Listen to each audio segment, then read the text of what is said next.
Morning, fellow zombies. How are we doing this morning? It's Wednesday, the 15th of February, 2023. West Coast time. It's 8:17 in the morning. Still dealing with a bad back this morning. This is the log report of the griever named John Weaver. The diary of the griever named John Weaver. That'd be me. Yeah, welcome to another cold morning of Roseman, California, especially when we had that cold spell coming in. Didn't exactly very much, except possibly shutting down the grapevine earlier this morning with blizzard conditions, I guess. But it was still cold enough this morning anyway. For some people, it's still warm. About 33, 34 degrees. Yeah, it's plenty cold out here. If it drops down to 20 like it was going to, yeah, we're in for it. Okay, there was a video. Probably got it buried in the archives. Responding to a situation that I came across. I'm still trying to decide whether or not if I actually want to be part of this gang or not. Dealing with people's humor and coming from an outsider's point of view. That's always been my issue. One particular video that, yeah, upset me a bit because I didn't take his video with a grain of salt or just laughed at the damn thing. But I took it seriously. And I responded seriously about the damn thing. There was even a remark in some of the chat saying that they need therapy. I had to revise a few things concerning about this one. Or basically will revise this. I had to watch the streaming, see the replay of this. Make sure I was understanding where they were coming from. The original video that's still out there without any kind of disclaimer on the damn thing. It was taken out of context. The only context I saw was not sure where the hell this guy's mind was in the first place. A cruising group. A lot of people like this couple a great deal. For a while I thought I did too.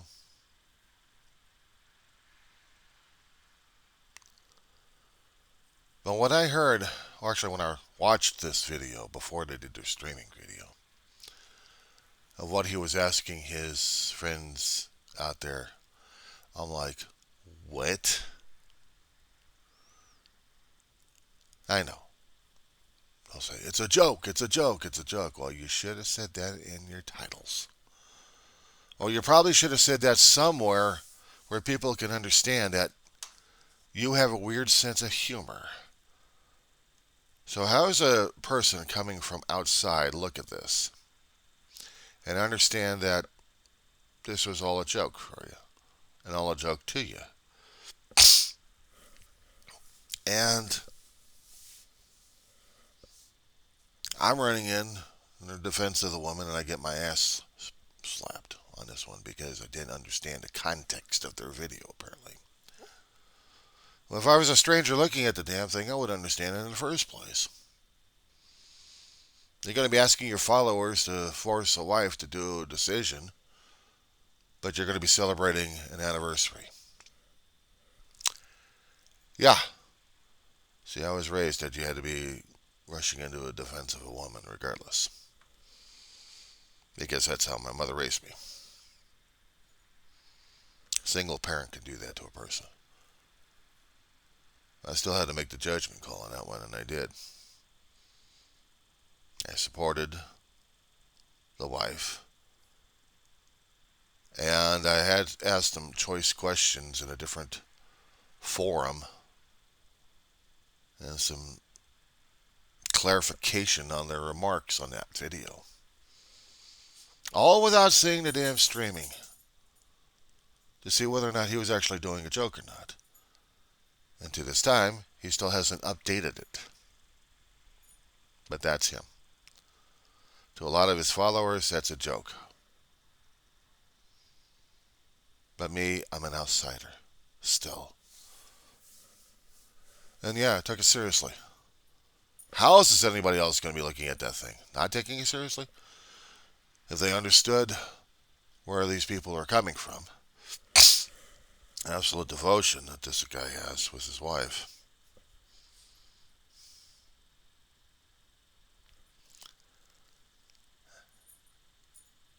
I'm not going to say I was hasty about the damn thing. I was coming in from an outsider.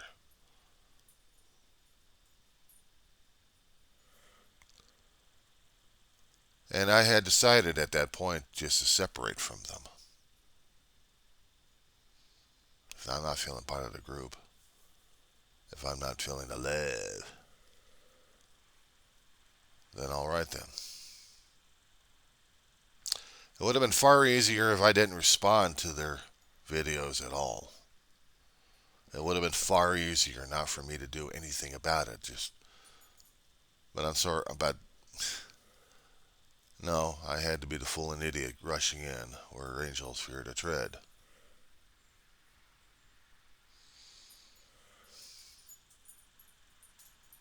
And I did. It may have been irritating this particular person. You didn't see the videos. No, I saw the video that you referred to. But you didn't see anything about the live streaming now, did you? Mm-hmm. All you have to do, if you wondered where the hell I was coming from, is watch my own channel and see where the hell I was coming from. But apparently that wasn't done either. So the link is still there. And I would send it. Post it in one of the comments. And hope that they'll be able to review what's going on. I mean, it's only fair because if I'm going to be a subscriber, I did say if, being a subscriber to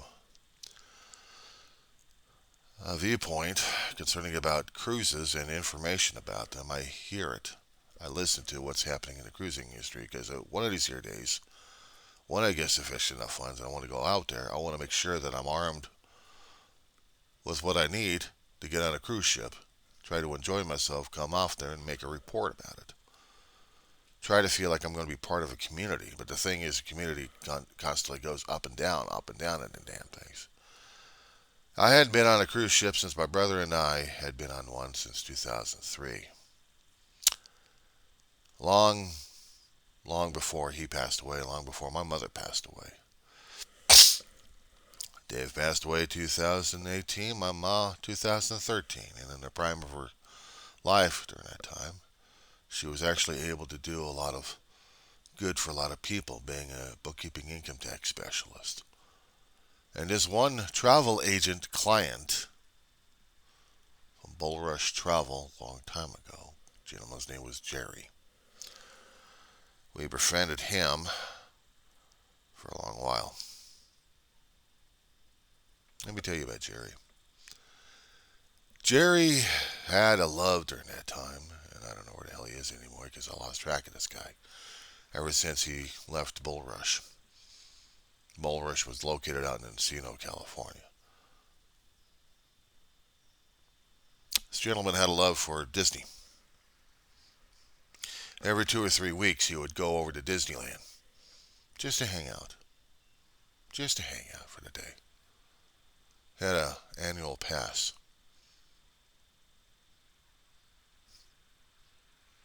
When management changed rules and regulations around regarding handicapped, and he was handicapped, he couldn't deal with it, and he said hell with him.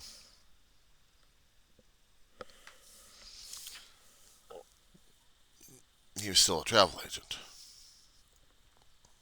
and he did his job. My mother was a client, saved him a lot of money, to the point where he rewarded my mother and my brother in the cruises. Talk about a 12-hour notification to get on a cruise ship or else. Sun Princess, before they dismantled, or actually before she got bought out by another company and changed to another name. One last spot, one last berth. 2-person, 10-day Mexican Riviera. My mother invited a best friend of hers. And Ma and Dave and I had to go shopping for Mama. As soon as she got the call from Jerry concerning about the cruise, she rushed. We rushed over to a nearby women's shop, a boutique. She started trying on, she started testing it out, and she also notified her best friend concerning about it, throw everything else you got in a damn suitcase because we're picking it up in the morning.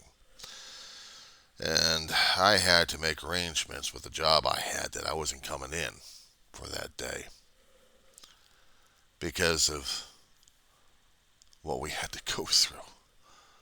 As soon as we got her clothing at home, we packed it up instantly. We threw everything else in the damn suitcases, everything rolled up for her. My brother, been in the military. He was Navy. He learned how to roll things up. Some things you just don't because they're too damn delicate. Other things rolled up and threw in there. We had maybe about 2 or 3 hours worth of sleep that night. About 3 or 4 o'clock in the morning, we're rolling out. And we're heading over towards our friend's house. We're living in San Fernando Valley at the time. We lived, Dave, Ma, and I, lived out in Reseda. You need to Google map this. And then there was North Hollywood, which is on the other side, which is the east side of the valley. Southeast. Missed that neighborhood. Anyway, we got upstairs, got our friends, Mary Dolores Boutros Reeves, God rest her soul. Well, we got these packages, put it in the trunk of our van. I mean, we had to stuff that damn thing like crazy. Climbed back into the van. Ma had her scooter charged up, ready to go. We all crammed into the damn thing. We're all heading over towards Port of Los Angeles. I'd never been, well, I'll take that back. There'd been a few times I've been out to Marina Del Rey to see the place. The smell of the water, the smell of the brine, the smell of the sea, the feeling of the ocean breezes coming through. It does wonders for a person. Especially when he's been landlocked for a hell of a long while. It's one thing going to beaches every so often. At the harbor, you see activity. More stories on that one a little bit later, I think. My brother and I were sitting next to our ladies. Dave's in the front seat. I'm in the back seat with the Ma sitting in the shotgun. And we're rolling into Port of Los Angeles, and then we see her. I didn't have anything with me. I didn't have any bags with me. Damn it. So I was just pleading with Mom, I'll go. I'll wash my clothes every single day. I just want to go. I'm drooling over the Sun Princess. I'm looking at the bow of the ship. I'm looking at the curves of the hull. Stem to stern, beam wide.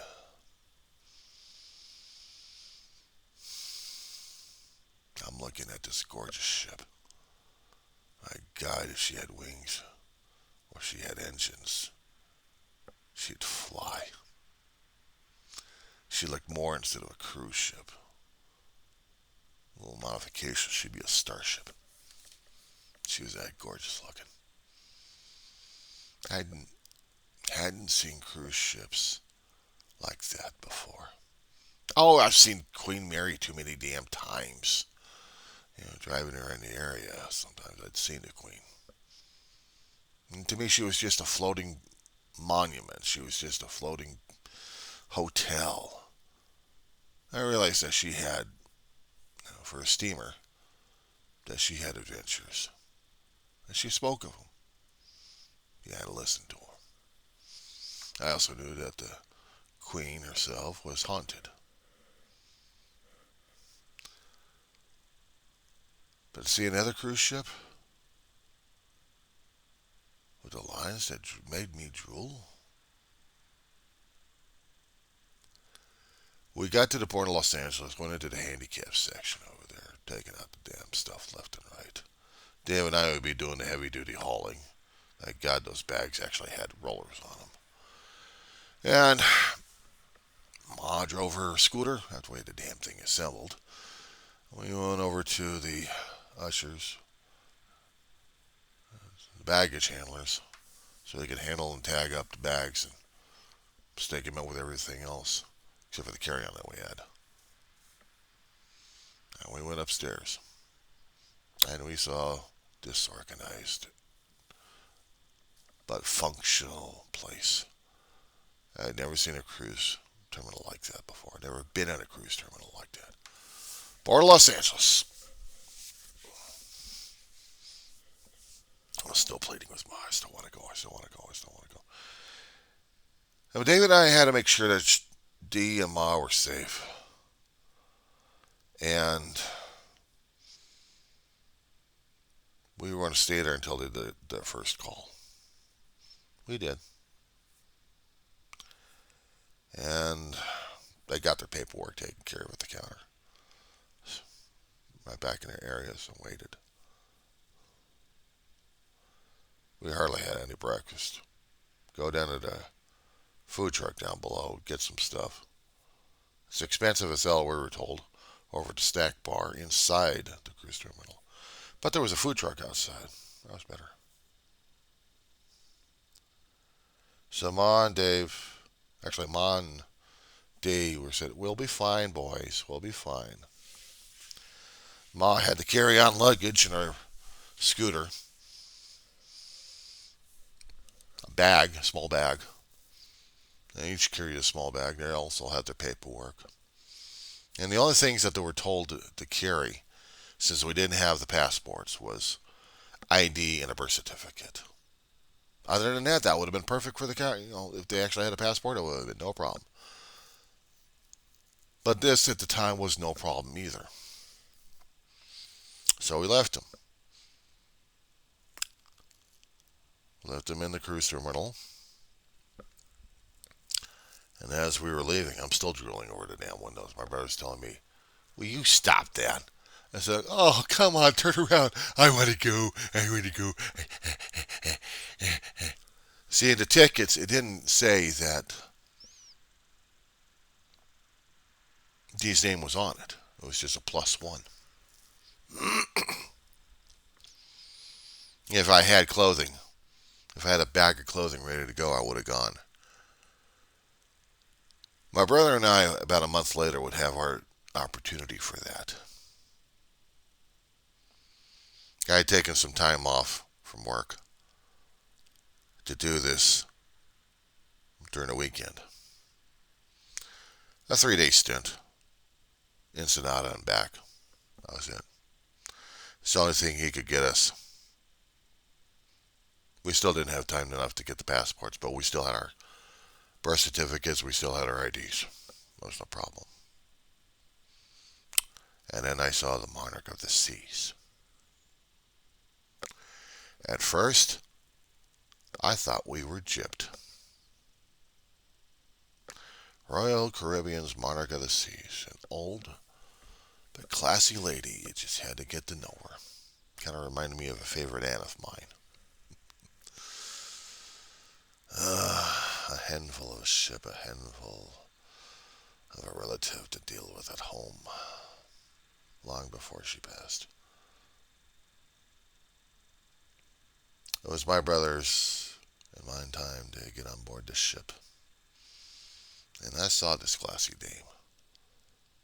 And she was telling stories. How many times was she going for refurbishment? How many times did she still try to keep her chin up? How many times she had to get a facelift? Installed a rock climbing wall in the back, in the stern. Sports deck. Installed another restaurant and a nightclub on board the ship. And we got an inside cabin. That was okay. And at the time, we had the in-person muster drill, which means my brother was training me for, for a few minutes to see if I can get the damn life jacket on fast.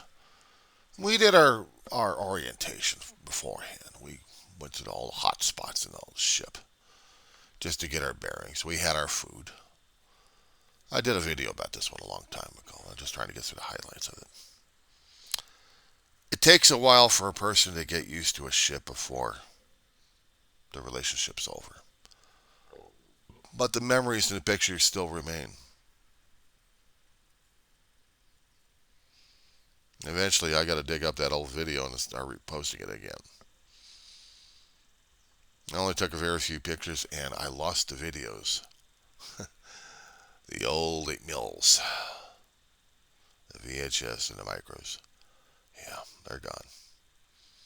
Long time ago. Sucks. But I just wanted to say something about cruising during that time.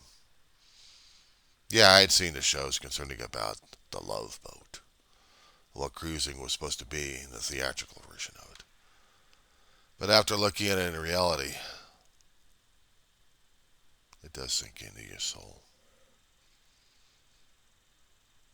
If I'd go back on a cruise ship, I'd make it a memorial one.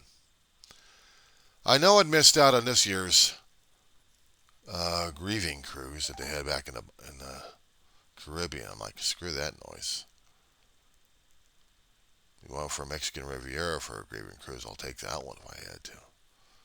Or better yet, if I could try managing it, or if there was one, up and down the coast, or at least a one-way shot up the coast of the United States.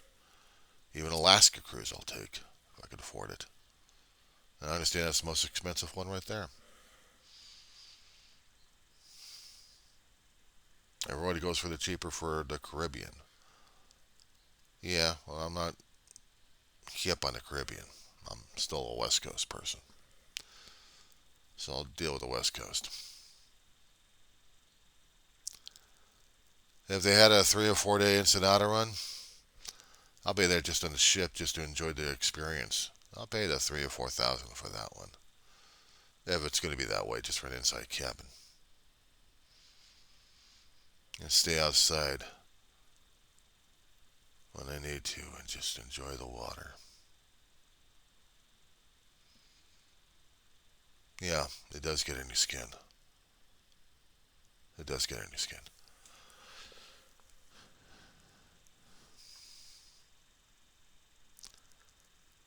To put all this mildly here, I'm not going to say I'm wrong about it. I mean, anything says anything about my character at this point over here. If it was a personal attack, I'm sorry. I'm sorry.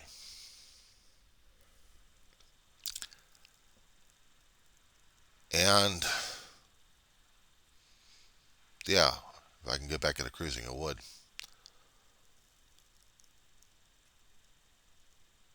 When I saw that video, I thought there was a lot of disrespect. But apparently I didn't understand more and more of the whole channel and the whole community that this was actually one big joke. As I said before, coming from a stranger's point of view, an outsider, yeah, I took it seriously. And if somebody else was going to be attacking another woman like that again, yeah, I would be going up for it because that's how I was raised by my mother. One parent, all through my life. And if you've seen my videos, you would understand. Apparently you hadn't, so there's miscommunication right there. I guess not enough time in our busy lives to really understand what you're dealing with these days. So, at this point, to muster up all the damn ego-bruising comments and megalomania and egomaniac feelings at this point. Summoning up the humility and humbleness necessary at this point over here. I saw from one particular point of view of your videos, Mr. and Mrs. Barnett. Yeah, I'm leaving it at that for right now.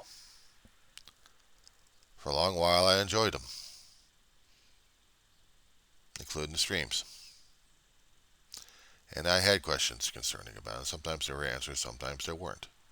I couldn't afford the super chats because when you're living on a fixed budget, that's it. But this latest incident,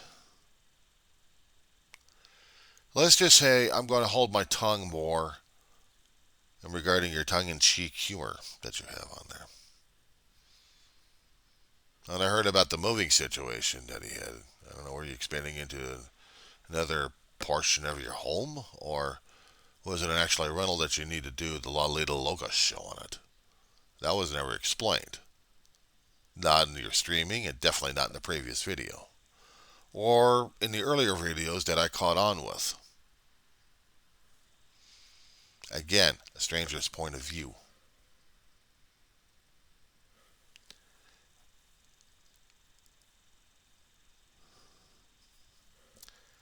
Video may not mean much. The thing is, I'm sorry. I meant no disrespect to either one of you. I still like to remain part of the community if I can. Doesn't mean I'll have to like everything that goes on. I just have to keep my tongue in cheek held close. So if I'm going to be doing any more videos regarding about cruising,